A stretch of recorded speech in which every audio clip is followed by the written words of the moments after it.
Now, India's blue helmets are safeguarding the far-flung regions in Congo, but there is something that helps them feel at home. An aroma, a taste. The WION's political editor Kartikeya Sharma, who's been tracking all the developments in Congo, brings you a sneak peek of the army contingent's kitchen in Congo. Army cannot fight on half stomach. And this is true. And I am in Congo, and I'm here to find out as to how does Indian Army manages its own ration. Because ultimately, what I would like to know as an Indian is, how do they keep track of their garam masala? How do they keep track of their haldi? How do they keep track of their cumin? And then, how do they keep track of what their soldiers eat, which are derived from numerous, or I would say diverse parts of India, from diverse regiments. On this, I am joined by COB Commander, Lieutenant Colonel Mr. Amit Rawat. Please tell me, how do you outsource your food? How do you keep track of it in context with the taste of what we call the Indian cuisine, or what we call the South Asian food? Generally, we have got a very well laid out of system of administration here in UN, where we get rations from various varieties of ration from various countries. Like you can just visit to the store. Here we have got rice from Vietnam. In fact, we get apples from China. Even I was surprised once I came here. We get ice cream from Italy. And similarly, we get dal from various other places. There are few things which come from even Pakistan. Really? Can you show us what is coming from there? Yeah, like this, you can see this basmati rice. This is a product of Pakistan. And one here. Achha, this is product of Pakistan, basmati. And this jasmine rice is from Vietnam. Okay, okay. And what else? So this is a mini storeroom basically. Yeah. So the only problem which we have got as an Indian here, like you see, Indian cuisine is little bit different. The difference, the things which we don't get here is basically the condiments. So for those condiments, the arrangement which we have done, once the rotation happens within 6 months, we get all the condiments which are not available here or which cannot be supplied here. Like haldi is there, then garam masala is there, various kind of masalas which are required for different kind of Indian cuisines. Those are not available here. So basically you're saying that you stock them up. So lest, you know, you don't have them, you know. Yeah. The things which are available here, we already get a list prior to induction.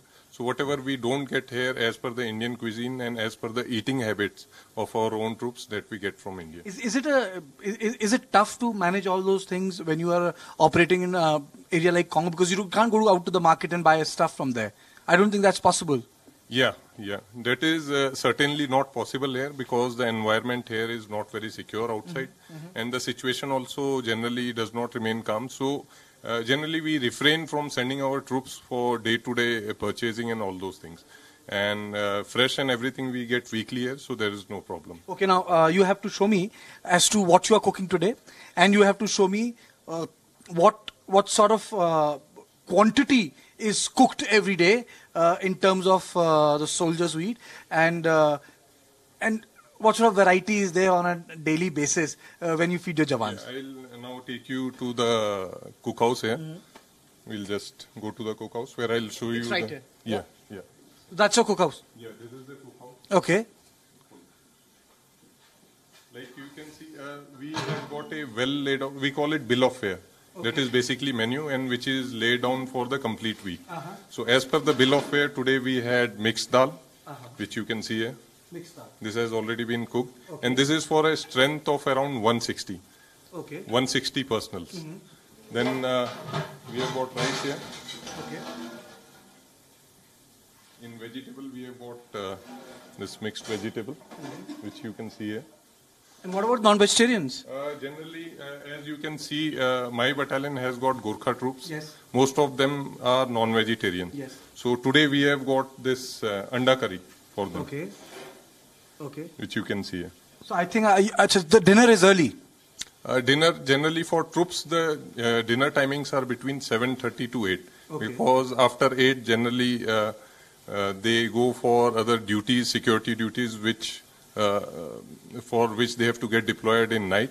And then by 9:30 their routine is off, because early morning they have to get up early for their PT, physical training and all. Okay. So, you know, this was a peek into the way food is cooked for our army. And it's not as if the army is in, I would say, Delhi or any other part of India. Army is in, I would say, Congo. And the food is cooked to their liking. And food is cooked so that they feel at home for the fact that they're not at home. With camera person Manish Srivastav, Kartikeya Sharma from Goma for WION.